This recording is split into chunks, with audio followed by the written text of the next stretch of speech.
Hey, what's going on, my friends? This is Dave Sharpe. Welcome to Wake Up Legendary. And we have another amazing guest this morning. A homeschooling mom of three finds digital success. I'm excited to hear from her. Megan, welcome to the show. Thank you for having me. You're so welcome. Megan, welcome to the show. I try out different voices occasionally here on the show, especially getting back from a mastermind when I got to try out all my jokes and antics in front of a live crowd. It's always fun. So where are you calling in from this morning? I'm in Waxhaw, North Carolina. Waxhaw? Waxhaw, North Carolina. Waxhaw. Did you grow up there? No, we moved here from Denver, Colorado just over a year ago. Okay, nice, nice. I would assume work, family took you there? It was a bucket list location for us, and Oh, financially we had to sell the dream in Denver and start over. So we hit the reset button in Charlotte. oh my goodness. There sounds like there's a lot to this. So we Yeah. have to figure out where we want to go in this conversation. Why don't I ask you this question? What led you to Legendary? What were you looking for? Financial contribution to our home. I had done a lot of network marketing in the past, probably the past decade. I had my third almost 2 years ago now, and I took a break from everything online after having my third and homeschooling my girls. And Yeah. I saw a friend having success with Legendary, and I said, what the heck? I've got nothing to lose. She's just like me. She's a mom with 3 kids. If Mm, she can do it, I can do it. yeah. Yeah. So a lot of people are thinking that. A lot of people are moving in that direction right now. Why do this instead of double down on another job? It sounded like you had done quite a few things, including driving taxis, either now or in the past. Why do something online? Why do this instead of doubling down on something there, maybe in your hometown or something of that nature? Um, I want to be home with my girls. Um, Homeschooling is important to us, Mm, and like the financial sacrifice to be a one income household was worth it for us. But then there's been a lot of things happening that have made it harder to be a one income household exclusively. mm, yeah. Yeah, yeah, and I think that's that's been true for a lot of different people in a lot of different situations. No matter what your situation is, it's gotten harder and harder to when just prices are going up and rates are going up and just everything's kind of going up because we just got done with a pandemic and the world and economy is trying to recover. Unfortunately, a lot of people get hurt in that process and begin to have a difficult time making ends meet. Which, by the way, when I first started, I shared this at the mastermind this weekend. Um, I thought, now I'm a ninth grade dropout, remember, but I thought that making ends meet meant that you were so poor that you could only afford the ends of the meat. You know, this is how I thought of those things. I had to grow up and learn a lot of I used to send emails out to my list, not really understanding, certain analogy. They'd send it back, say, Dave, that's not what you're talking. That's not what it means. And so any of you who are having negative feedback on your videos or emails, trust me, been there, done that. And so what is different about this than past network marketing experiences that you've done? I always felt passionate about the products and things I was using with network marketing. I went into health and fitness, online coaching, asset management, and I always believed in the product. However, it was getting other people to believe in it themselves. Mm, And it was hard. I feel like with Legendary, everyone's looking to make money online and everyone is looking to have success. And it's so open and the spectrum's so wide where anyone can pick their passion and their niche yeah. and have success. Yeah, I have a lot of network marketing experience myself from back in the day. It's where I first started. I'm a proud member of the NFL, No Friends Left Club. I've chased all the friends and family, tried to get people in the home and hotel meetings, asked for a quick call, corner to be a three-way. You know how it goes. These things sound familiar, right? Very. And just when I had a problem, it was like, hey, make that list again. Let's go back through that list. Let's get grandma back on that phone. Let's get Aunt Bess back on that phone. Let's get Uncle Jerry back on that phone. Let's get him back to that meeting, seeing that plan. And it's like, hey, man, sheesh. Now, a lot of us, okay, we're in a pandemic. We're locked down. Did that start? How did that affect you and your family, 2022 to 2020 to 2022, and everything that happened there? My husband was unemployed, and we had our middle daughter, who was our NICU preemie, on oxygen for the first year prior to that. So Mhm. it's been a rough 5 years for us. And so he was home. And so I was hustling online, trying to make sure we were getting by with bills. And I did. And then he went back to work, and it became a juggling act of how do I maintain this with he's gone all the time. Like, it's me with the girls from 8 a.m. till bedtime every day. And so Yeah. it just was something that I could not sustain at the time. And then I had my third daughter. So So you're really resonating with a lot of these stay-at-home moms in our community and a lot of the people who are walking around with, and I do too, don't get it wrong. I've got a 2-year-old at home. I just, you may not see it all the time, but I walk around with babies on my back as well. But you're really relating to this. You're seeing a lot of these ladies, men as well, but a lot of the women in our community, right, who are kind of saying, hey, look, I'm in the same place. I got kids. I'm not trying to be perfect or put on a show. I mean, how has that resonated with you, seeing so many other stay-at-home moms, so many other nurses, and I mean, people from all different walks of life, but beginning to make that courageous transition and try this here in this community? Have you found new inspiration? How has it shifted your mindset or excitement levels? it has, because it's like we all have our excuses. We can all, blame our husbands or our spouses or our kids and be like, well, I don't have time for that. It's like Mm, I was the queen of excuses. Like, I don't have time for this. And so I was like, no, maybe later I'll get to this. I was taking screenshots of legendary affiliates and everything for a year before I was like, okay, I'll do this. It took me seeing a personal friend who I knew and I trusted and had a relationship with, seeing success, to jump in and do this. And like, yes, I have the kids with me 24/7, but I have pockets of time each day before the kids wake up, even if that means I have to wake up earlier. And my girls have mandatory quiet time where they're in their rooms doing quiet activities, whether that's reading or coloring. And, before Legendary, I may have sat down and enjoyed a book or, something, but now I'm working my business. And, after bedtime, when my kids go to bed, I'm prepping for the next day just to make sure that I have everything ready to go. So learning to work in those pockets of time and them being non-negotiables for me. They're part of my daily methods regardless. I like how you just really own that. That's like, I feel like what you just did, which was said, obviously you said it quickly right here, but I know it was a bigger process for you to actually go through, like facing yourself and being like, damn, like, I mean, I know that you don't just wake up and on a show live in front of people and say, I was the queen of excuses. That takes a lot of processing, people.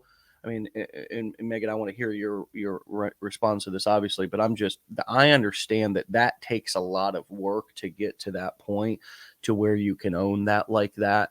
Can you say a little bit more about what I mean, you took screenshots for a year. I hear all that. What did the moment, or what did the days when you were finally like, screw it? I mean, what did you say to yourself, and how have you continued to support yourself in weak moments to continue down the path of that mindset? Like, no excuses. Like, everybody's got excuses, and it's game time. I'm going to have to do this without being too hard on yourself.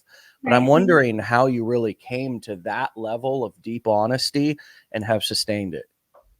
I committed to consistency with this, regardless if it's success, in 10 days, 30 days, 60, 90 days, whatever. I committed to daily consistency with this, regardless of what's going on with my life, because I've learned through life experiences that life is always happening.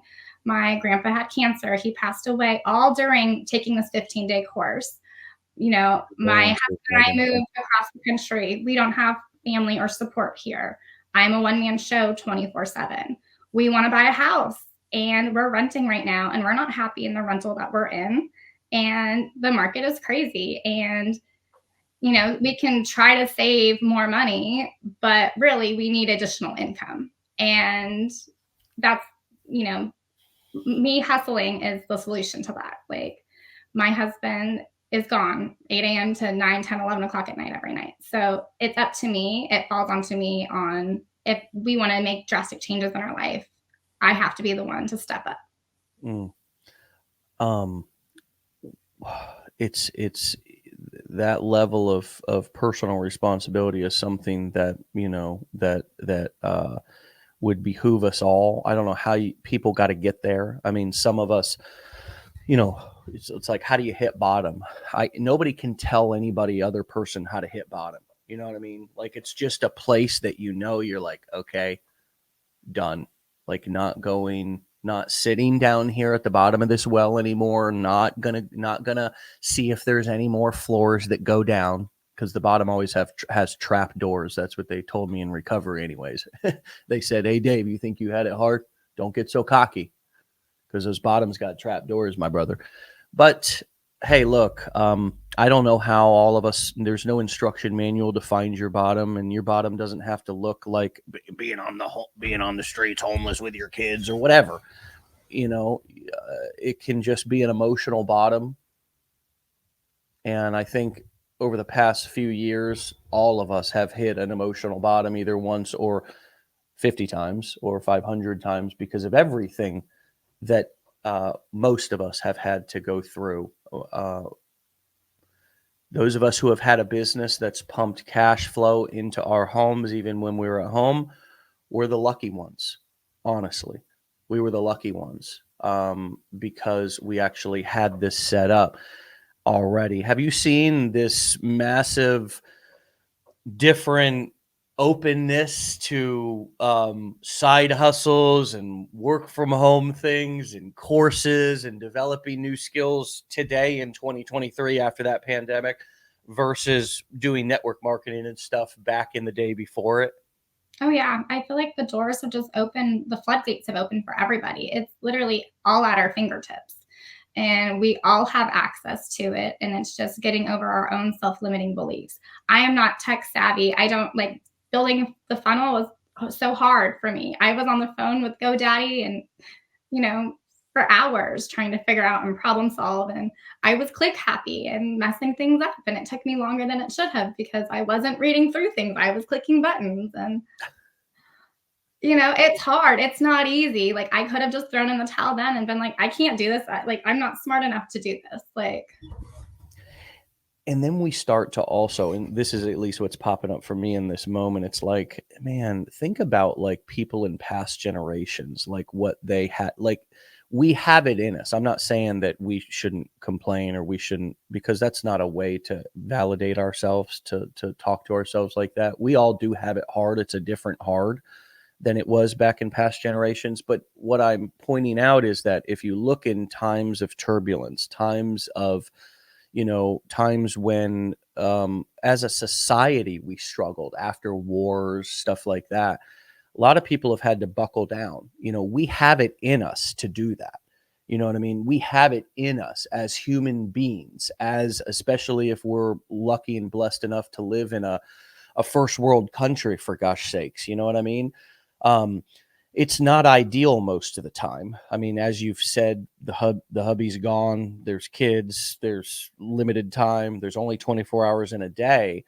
And the beautiful thing is that there is opportunity there. There is something to do. There is something we can do, right? There's always something we can do. What sucks is finding the right thing to put our energy in, but also actually finding that courage and that energy to be able to do it. Um, what for you, what what what is your goal? What is pulling you whenever you kind of start to get a little discouraged, and there's going to be times, Megan, you know this, that things are even in the future going to be disappointing and let you down. That's just the way of the entrepreneur. There's going to be things that go wrong. Your job is to solve those problems, right?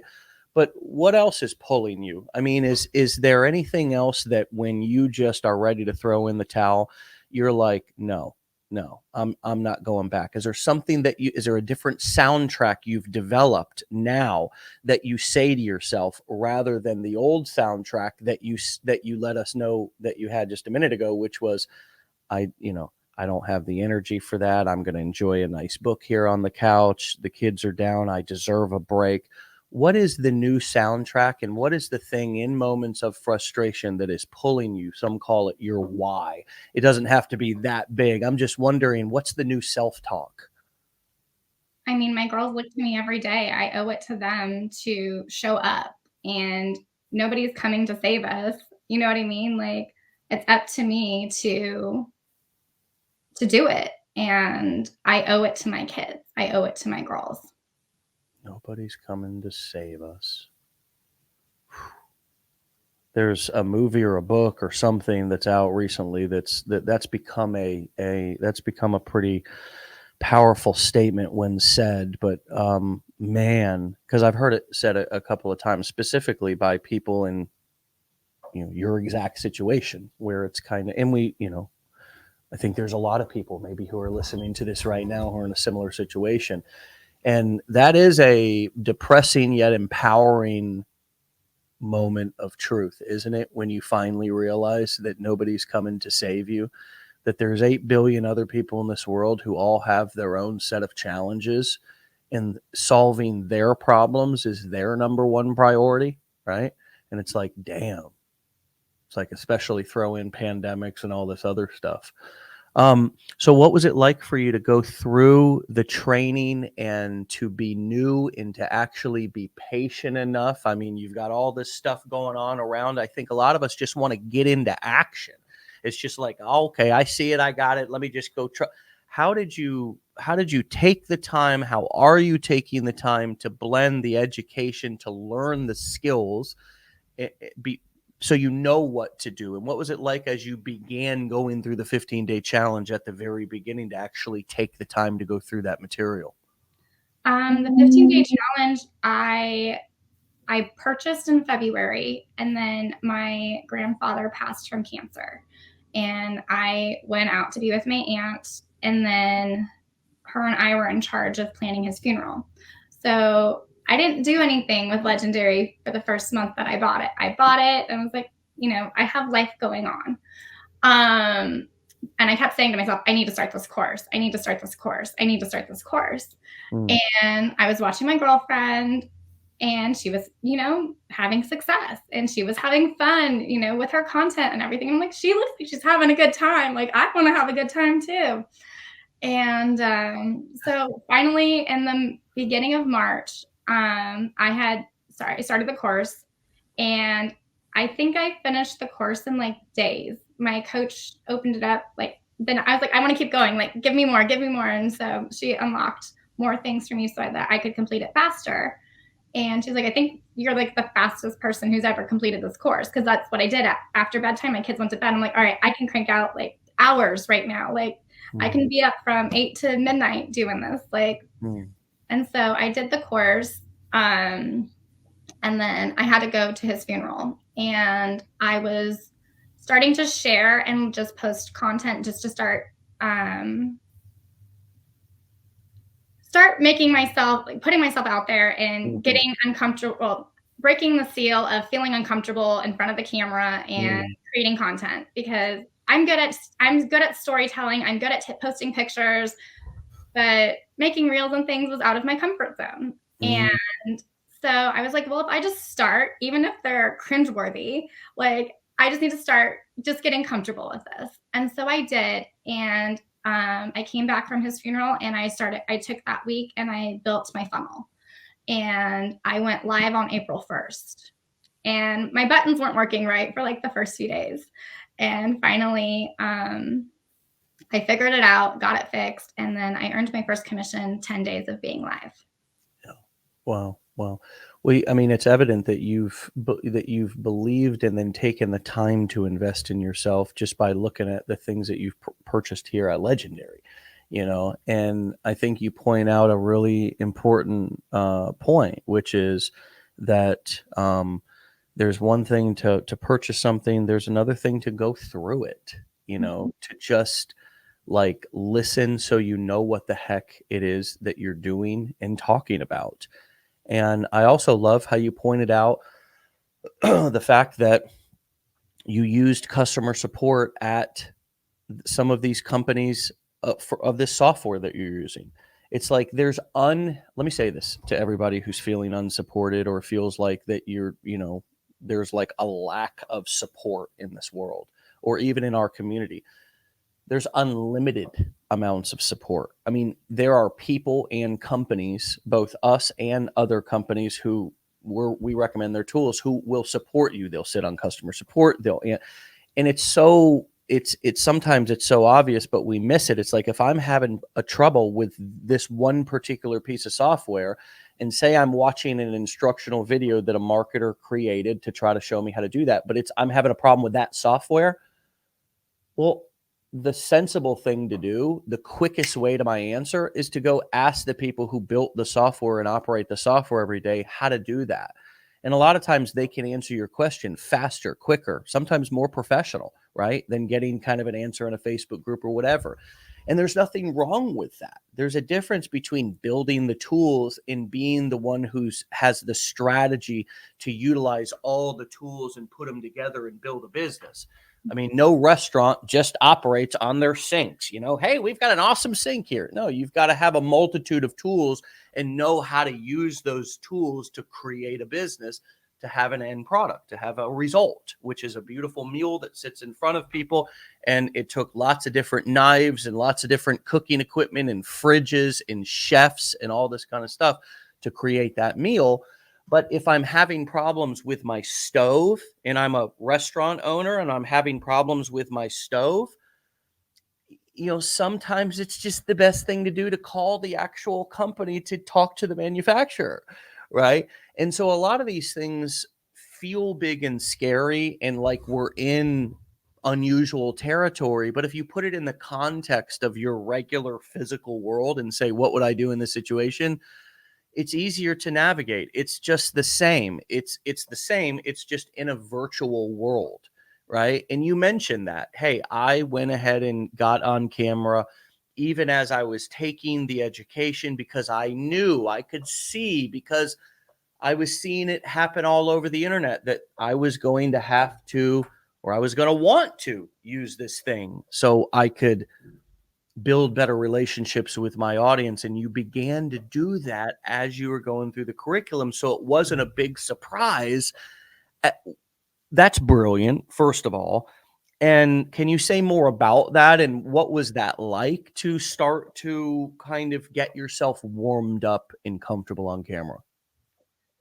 I mean, I look back to my first reels and videos and I'm just like, they're cringeworthy. They're bad, but they're out there. You know what I mean? Like you hit the post button and you forget about it. Like you don't it doesn't matter. Like negative feedback, either engage to keep your algorithm going and ask them, if they're checking out your link or leave it alone and delete it. Like just like you have to have thick skin and sharing our story. There's bits and pieces of our story that I still have yet to share. And I know that I'm getting to a point of sharing them. It's just a matter of creating the content and posting it. And um I feel like it's relatable. I have people that message me and, talk about them struggling financially with paying for groceries and things. And, I feel like the past few years, everybody gets it to some degree, Yeah. regardless of the kind of income or lifestyle they're used to. Like we've all felt a little sting somewhere. Yeah. Yeah, everybody understands. Whereas maybe I don't know when when you did network marketing or when you did other things, and we're kind of tapped into that part of the marketplace of people who are, when you're in business, you get a feel of the marketplace. Like no matter what business you're in, like even if you sell cars, you're tapped into your husband sells cars. He's a finance manager for a dealership. Yes. No wonder he does long hours. Yeah, I get that. I get that. Um, but still, see, I knew there was something there. I was afraid to ask, but thankfully he's, but no matter what you're doing, you get a feel of the marketplace, right? And so in this case, you kind of get a feel of the marketplace doing this as well, and you're able to better navigate it. So what other advice do you have for people who are just starting out? I mean, you've really developed some very practical mindset and just kind of strategies, and it all revolves pretty much around, hey, nobody's coming to save you, let's get her done. That's kind of the theme, and no excuses, right? It's like, I'm a powerful person, I'm a powerful woman, I'm a powerful man, I can do this. I'm seeing other people do it, so I got social proof that, like, it can be done. What other advice do you have for people as they're coming in and dealing with all the things that we all deal with inside of our own heads, usually, that stop us from getting started? You got to get out of your head. Just like working out or drinking enough water in a day, like, you do it because you feel good and you like to see the results. You don't go to the gym and overnight you have a six pack abs. It just doesn't happen. It happens over consistency and not being a non-negotiable part of your life. And starting a business, like, you have to commit to starting that business. You have to commit to investing in yourself. You have to commit to personal development and growth. You have to commit to continuing education and pivoting with the times and, the algorithms and everything else. You have to learn to pivot, and just, what worked a month ago may not work today. And you need to learn to be adaptable and flexible and really have that adaptability quotient. Like, I was a teacher before I was a stay-at-home mom. And so it's, teaching other people how to do this. I want to help other people. I want to help other people have success. And yeah, I don't know. Yeah, I mean, that's very spot on. I mean, just about the being adaptable and being flexible. I had a sponsor one time in recovery who was like, "Hey, man, you got to be more flexible. You're so rigid, man. You're so like rigid people. They're brittle. They flake off. They break. The other thing that I had somebody tell me not too long ago was, man, in some areas you have thin skin, Dave. And I was like, damn. I was like, I'm feeling thin right now. you know, and it's like, damn. And so and that's true. I do have thin skin in some areas. It's getting thicker, but I'm a real human being. It's one of the things that makes me so passionate, is that I'm emotional, I'm sensitive, right? It's like, I think a lot of us are just afraid to embrace those, what we see as weaknesses, right? Or vulnerabilities or whatever, and we don't want to really embrace them, so we kind of struggle, right? For you, I think I almost sense that a little bit, like you're so tough. Obviously you have to be, and I see that in you. I see there's a side of you that's tough. Surely there's a side that's sensitive. Surely there's a side that's fun and all that, right? But there's also a side that's very tough, and a lot of times we have a hard time embracing those other aspects of ourselves. So it's like, oh my God, somebody leaves a comment on my video out there, and all of a sudden it throws me off for a day because I read it. And now I'm in the Facebook group and I'm like, what should I do? And all this kind of stuff, right? And it's like, damn, I'm sensitive, man. You know what I mean? Like, I'm sensitive. I need to begin to acknowledge those parts about me, embrace those, support those parts about me. I saw somebody say somebody in the comments say, "Oh, that's me. I'm feeling unsupported. That's why I'm here."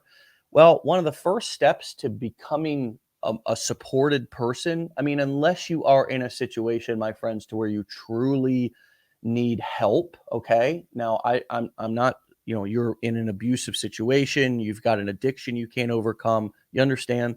But I'm talking about most of us need to begin to learn how to support ourselves, and how we do that is not being tougher. It's to say, "Ooh, I am sensitive. Ooh, it's starting to embrace all the parts of you," right? Because the other part of us that's a real difficult part of us to embrace is that kind of goofy fun side. And you had alluded to that a second ago. I thought it was very funny and cute because you're like, I want to have fun too. I see my friend out there having fun, and I want to have fun too. How have you embraced and become more open to that part of yourself, and which is goofy and fun, and started to have fun with this and allow yourself to have fun and smile and be goofy and all the things, which is not normally something that we have been conditioned to do on social media, right? I mean, we do the funny pose or we do the selfie or whatever, but doing a full-blown goofy video, and not goofy, but just being yourself, which for most of us, there's an element of goofiness in there. Can you talk about how you've kind of cultivated and let that part of yourself out, a part that I'm sure, hey, going through tough times, sometimes we even forget that we have that part of ourselves because we're always so serious. So how has that, can you talk about that part of you and letting that out a little bit? It's definitely provided a creative outlet for me to embrace my creativity and, how to make light out of our situation. Mm, Life is not a highlight reel.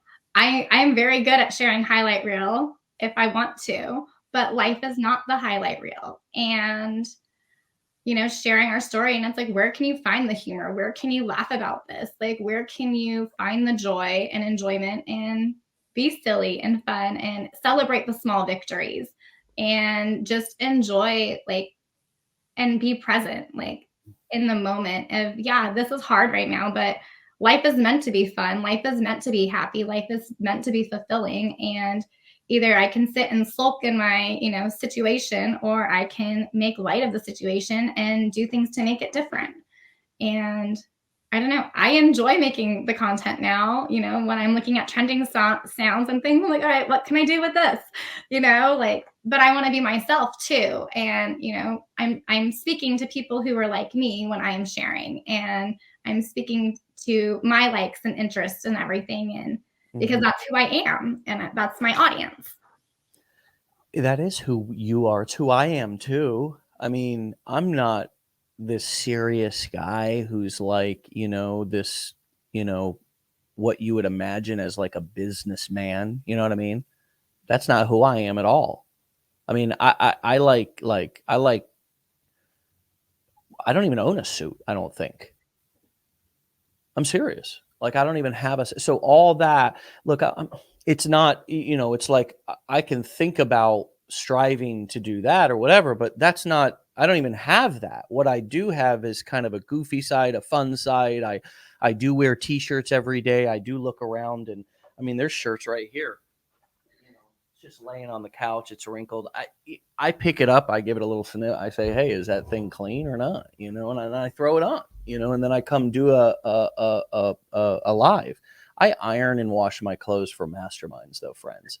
So if you come to a mastermind, assured you can be assured that I'll be clean. But I really was struck by what Beverly said, and I think a few other people related it to it too. But if anybody could speak on this, it's you, Megan. It's tough to move away from being in survival mode and daring to believe in hope and dreams again. What comes up for you on this one? Being in survival mode, I feel like I've lived in survival mode pretty much my whole life, unfortunately. And it's choosing to not want to have that mentality anymore because my kids deserve better. And I don't want to live in chaos. I don't want to live in financial struggle. I don't want my kids to feel the hurt. You know what I mean? I, um, they deserve better. And it's, breaking the ancestral trauma and, choosing different, Yeah. even though it may be hard. Yeah. How many of us have that the Gosh, I even I mean, financial literacy is the I guess the correct, politically correct way to say, you know, kind of, but I call it just poverty disease being passed on from generation to generation. You know what I mean? And there's a lot of different reasons why that's happened for lots of different people. And a lot of the reasons are different for different people. I know for me, my father specifically grew up in Alabama, lots of alcohol, lots of violence and guns and all kinds of things back then, racism, all kinds of stuff. Not that that doesn't still exist, but um, man, he grew up and he was a whole mess. He was a whole mess, and he'll tell you that he drank himself silly until finally I got sober in 2008 or clean from drugs. And then he got sober 6 months after me. We lived together and he stayed sober since, thank God. By the way, my father is doing better. I actually walked into his room at this hospital slash rehab unit yesterday, and he actually had a pair of sweatpants on. First day in 2.5 months, I've seen him in sweatpants and not a hospital gown. So thank you so much for all the support and the prayers and the just positive energy that everybody's sent my way. It's been a miracle. It's been a miracle that he has made it through this, and it's nice to be able to share that. And I don't know about you, Megan, but I have used my job here as a it's sort of therapeutic in a way to kind of share what's going on in my life, not in a way as if my audience is my therapist, but to, as you said, I think, I can't remember what you said a few moments ago, but maybe it was learn to laugh at myself, find the mess, or find the message inside of the mess, right? Are you finding some therapeutic value in that as well? I am. And I feel like it's relatable to a lot of people out there. Like, just being authentic. And sometimes I'm like, I don't know what I'm going to post today, but this is what's going on in my life. So I might as well share what's going on in my life because this is life today. Yeah, yeah.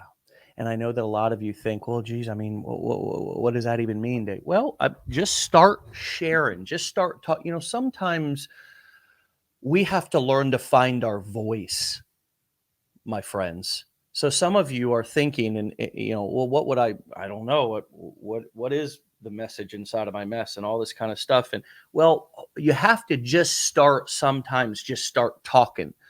And there reminds me of a gentleman in his 80s that started here named Don, and he's still out. He's got a huge following on TikTok. I think he's still doing well. I hope he is. But his main initiative through starting this was to find his voice. He said that he, and you can go back and find his Wake Up Legendary. It's back kind of back quite a few hundred ago, but he was just looking to find his voice. Now, I don't know how deep that, if that was a metaphor for something else, if he was just literally a low talker or a combination of both. But either way, it was inspirational because, and I'm talking about it now because I remember it, right? And I feel like it's a great analogy for a lot of us who have kind of been watching everybody else call the shots or be the bosses of their lives and ours. We've had a lot of people talking, and we haven't felt like we had a right to speak up or like we had anything really to contribute, or maybe even some people said we didn't have anything to contribute. Just kind of sit there and shut up, and if we want to hear from you, we'll talk to you, right? You got one mouth and two ears for a reason. You know, that shit wears on you. You know, that shit wears on you. Talk about generational trauma, you know. And so, hey, finding your voice. How would you describe? We'll bring this plane in for a landing here in a moment, but I'd like to hear from you how, what that how do you, what comes up for you when I say finding your voice, and is that an accurate way in which you describe this process for you as well? Definitely. Finding my voice, it's sharing my story, and sharing my struggles and, you know, just being authentic. regardless of what other people are going to say about me, or, I don't care anymore. And it's just like that piece has like had to be like, I don't have to, like, I don't care. Like, people are going to talk, let them talk, but it doesn't matter, because are they doing what I'm doing? No, they're watching, but they're not ready to jump in. Yeah. Have you felt the need in the past to explain yourself or over explain yourself to Yes, people? because I wanna be heard, and Yeah. I feel like I have to explain my situation and everything in Yeah. order for people to understand me. Now, I don't care. I don't care if people understand me. I had my Nana call me, and she's like, "I saw your videos on Facebook. What are you doing?" And I'm like, "Nana, you're not gonna understand. It's okay. Like, I'm having fun making videos, and that's all you need to worry about." I'm safe. Yes, we're all good. I'm safe, right? I mean, golly, friends and family, that's hopefully what they're calling to do in through their passive aggressive ways and so forth, right? They're hopefully trying to find out if we're safe, if we're okay. Yes. And that's All in a place of love. all in the place of love. And so not explaining and yet reminding them that I'm safe. Thank you for your concern. I'm safe. I'm doing okay. How are you doing? Right? It's like you're right. And I can ask that question because I can relate to the feeling the need to over explain and explain myself to everybody. I mean, if there was a homeless guy down the street and he asked me, "What are you doing on the end?" I'd well, hold on, now let me explain. Let me explain what I'm doing. Right, as if I needed to, justify what I'm doing to Right. somebody, like as if I don't deserve to be a free person, have free thinking, even inside of a marriage. That's another kind of thing that we have to learn to navigate. And we talk about that quite often on this show. But not feeling the need to over explain ourselves is, I think, an empowering process. We have to learn to do it without being, without running everybody away in our lives, because now all of a sudden we're feeling empowered. But that's our journey. That's our journey. You don't have to do it perfectly. Some people are going to hurt you. You're going to hurt some people's feelings. Hope, I don't mean hurt you. There's going to get some feelings that are going to get hurt. I mean, it's just life. We have feelings. Thank God we can feel. The bad news is we can also feel, and when we're so passionate about something and somebody takes a swing at it, one of those passive aggressive little sniper comments, shit stings. It does. It hurt, but it's like, oh wow, I'm sensitive there. You Well, know, and in the past, like, I would want to share this with friends, I would want to share this with girlfriends, and sure. I've just learned, like, you know what? If they want this, they'll find me, because they see it, and we go to play dates, I don't say anything, like, "How's business?" "Business is great." I don't like, if they're wanting interest, they will come to me. I'm not trying to share or sell anybody, you know what I mean? Like, Yeah, I know exactly what you mean. Well, Megan, it's been fun and enlightening and inspirational, and uh, I truly just hope the best for you and your entire family. You're off to a great start. I already can sense that you have that fire in your belly to succeed, and I believe that it would really be with anything right now. I believe that you're just in a place in your life right now that you're ready to seize opportunity, and if it was a lemonade stand, you would succeed with it. You know what I mean? It helps to be in a business model and doing something that makes sense for where we're at in the world today. But it's also talking to you. I can see what's underneath the hood, what's making the car go, right? And that's what's so empowering, I think, and enlightening about these shows every day, is we can see people doing 15-second videos, or we can, but you don't get a full glimpse into what they've gone through and what is going on behind the scenes and who they are as a person and what's driving them. And you gave us such a clear picture today, and it's really inspirational. So thank you, and come back and see me in the future and give me a follow-up if you would. Yeah. yeah. Okay. All right. Awesome. Well, stay legendary, my friend, and keep up the great work. I'll talk to you soon. Bye. Thank All you. right. All right, my friends, go and follow Megan on TikTok and Instagram at make underscore Actually, it's Make Money with Mama Meg, and there's an underscore in between all the words on the inside. So make underscore money underscore with underscore mama underscore Meg. Okay, Make Money with Mama Meg. And powerful interview certainly was, Donna Sweeney. Thanks for being here. Thanks for the feedback. All of you who are listening, participating, commenting, everything. Thank you for being a part of this. It's not, certainly not as fun and powerful if we're just talking to ourselves, right? And so thanks for allowing us to share these conversations with you. We'll see you back here tomorrow for another episode. Get out of here. Have a great day. Peace.